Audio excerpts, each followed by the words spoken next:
Directed by Alfonso Cuarón. This article is about the film adaptation. For the original novel, see The Children of Men. Children of Men is a 2006 science fiction action thriller film co-written and directed by Children of Men is a 2000 for the original. This article is about Children of Men, 2006 dystopian action thriller film directed by Alfonso Cuarón. This article is about the film adaptation. For the original novel, see The Children of Men. Children of Men is a 2006 science fiction action thriller film co-written and directed by Alfonso Cuarón. The screenplay, based on P.D. James' 1992 novel The Children of Men, was credited to 5 writers, with Clive Owen making uncredited contributions. The film takes place in 2027, when 2 decades of human infertility have left society on the brink of collapse. Asylum seekers seek sanctuary in the United Kingdom, where they are subjected to detention and refoulement by the government. Owen plays civil servant Theo Farron, who must help refugee Guy escape the chaos. Children of Men also stars Julianne Moore, Michael Caine, Chiwetel Ejiofor, Pam Ferris, and Charlie Hunnam. Quick facts directed by, screenplay by. The film was released on the 22nd of September 2006 in the UK and on the 25th of December in the US. Critics noted the relationship between the As Christmas opening and the film's themes of hope, redemption, and faith. Despite the limited release and lack of any clear marketing strategy during awards season by the movie's distributor, Children of Men received critical acclaim and was recognized for its achievements in screenwriting, cinematography, art direction, and innovative single-shot action sequences. It was nominated for 3 Academy Awards: Best Adapted Screenplay, Best Cinematography, and Best Film Editing. It was also nominated for 3 BAFTA Awards, winning Best Cinematography and Best Production Design, and for 3 Saturn Awards, winning Best Science Fiction Film. In 2016 it was voted 13th among 100 films considered the best of the 21st century by 117 film critics from around the world. Plot. In the year 2027, after 18 years of total human infertility, war and global depression have pushed society to the point of collapse as humanity faces extinction. The United Kingdom, one of the few remaining nations with a functioning government, is deluged by refugees fleeing from the chaos in their own countries. In response to this mass influx, the UK has become a police state as the British Army arrests, imprisons or executes illegal immigrants. Theo Farron, a former activist turned cynical bureaucrat, is kidnapped by the Fishes, a militant immigrant rights group. They are led by Theo's estranged wife, Julianne Taylor, from whom he separated after their son's death during a 2008 flu pandemic. Julian offers Theo money to acquire transit papers for a young refugee named Guy. He obtains the papers from his cousin, a government minister who runs a state-sponsored collection of salvaged art, and agrees to escort Guy in exchange for a larger sum of money. Luke, a Fishes member, drives Theo, Guy, Julian, and former midwife Miriam towards Canterbury, but an armed gang ambushes them, and Julian is killed. Afterwards, 2 police officers stop their car, but Luke kills them, and the group hides Julian's body before heading to a Fishes safe house. While there, Key reveals to Theo that she is pregnant, making her the only pregnant woman on Earth, and that Julian had intended to hand her to the Human Project, a secretive scientific group in the Azores dedicated to curing humanity's infertility. However, Luke persuades Key to stay, and he is voted as the new leader of the Fishes. That night, Theo eavesdrops on a discussion and learns that Julian's death was orchestrated by the Fishes so that Luke could become their leader, and that they intend to kill Theo and use the baby as a political tool to support the coming revolution. Theo wakes Key and Miriam, and they steal a car, escaping to the secluded hideaway of Theo's edging friend Jasper Palmer, a former political cartoonist turned pot dealer.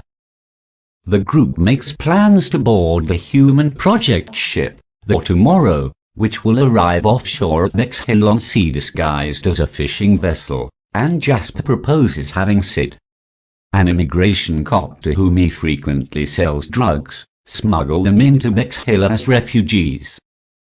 The next day, when the Fishes discover Jasper's house, the group is forced to flee while Jasper stays behind to stall the Fishes, and he is shot and killed by Luke as Theo watches from the woods. Later, the group meets Sid at an abandoned school, and he helps them board a bus to Bexhill, an entire city converted into a refugee camp. When Key begins experiencing contractions at a checkpoint, Miriam distracts a guard by feigning religious mania and is taken away. Inside the camp, Theo and Key meet a Romani woman, Marika, who provides a room where Key gives birth to a baby girl. The next day, Sid informs Theo and Key that war had broken out between the British military and the refugees, led by the Fishes. Having learned that they have a bounty on their heads, Sid attempts to capture them, but Theo kills him with Marika's help, and they escape. The group then heads to a hidden rowboat amidst the fighting, but the Fishes capture Key and the baby. Theo manages to track them to an apartment building under heavy fire where he confronts Luke, who is killed in an explosion, and escorts Key and the baby out. Awed by the baby, the British soldiers and Fishes temporarily stop fighting and allow the trio to leave. Marika then leads them to the boat but chooses to stay behind as they depart. As British fighter jets conduct airstrikes on Bexhill, the trio row to the rendezvous point, and Theo reveals that he was shot and wounded by Luke earlier. He teaches Key how to birth her baby, prompting Key to tell Theo that she will name her daughter Dylan after his and Julian's lost son. Theo then loses consciousness and presumably dies as the Tomorrow approaches. Cast: Clive Owen as Theo Farron, a former activist who was devastated when his child died during a flu pandemic. Theo is the archetypal Everyman who reluctantly becomes a savior. Cast in April 2005, Owen spent several weeks collaborating with Ciaran and Sexton on his role. Impressed by Owen's creative insights, Ciaran and Sexton brought him on board as a writer. Clive was a big help, Ciaran told Variety. I would send a group of scenes to him, and then I would hear his feedback and instincts. Julian Moore as Julian Taylor. For Julian, Ciaran wanted an actress who had the credibility of leadership, intelligence, independence. Moore was cast in June 2005, initially to play the first woman to become pregnant in 20 years. She is just so much fun to work with, Ciaran told Cinematical. She is just pulling the rug out from under your feet all the time. You don't know where to stand, because she is going to make fun of you. Claire Hooper Shitey as Key, an asylum seeker and the first pregnant woman in 18 years. She did not appear in the book, and was written into the film based on Cuarón's interest in the recent single origin hypothesis of human origins and the status of dispossessed people. The fact that this child will be the child of an African woman has to do with the fact that humanity started in Africa. We're putting the future of humanity in the hands of the dispossessed and creating a new humanity to spring out of that. Michael Caine as Jasper Palmer, Theo's dealer and friend. Caine based Jasper on his experiences with friend John Lennon, the first time he had portrayed a character who would pass wind or smoke cannabis. Cuarón explains, once he had the clothes and so on and stepped in front of the mirror to look at himself, his body language started changing. Michael loved it. He believed he was this guy. Michael Phillips of the Chicago Tribune notices an apparent homage to Schwartz in Orson Welles' film noir, Touch of Evil. Jasper calls Theo amigo, just as Schwartz referred to Ramon Miguel Vargas. Jasper's cartoons, seen in his house, were provided by Steve Bell. Chiwetel Ejiofor as Luke. Charlie Hunnam as Patrick. Pam Ferris as Miriam. Peter Mullen as Sid. Juan Gabriel Yacasi as Baby Diego, the world's youngest surviving human, born shortly before the global infertility incident. At 18 years old, he is seen as somewhat of a celebrity but is stabbed to death by a deranged fan after he refuses to sign an autograph. Danny Houston as Nigel, Theo's cousin and a high-ranking government official. Nigel runs a Ministry of Arts program, Arc of the Arts, which rescues works of art such as Michelangelo's David, Pablo Picasso's Guernica, and Banks's British Cops Kissing. He mentions that he tried to save Michelangelo's Pieta, but a mob destroyed it before he could. Anna Pellier as Marika. Paul Sharma as Ian. Jace Common as Thomas. Ed Westwick as Alex, Nigel's son. Themes. Hope and faith.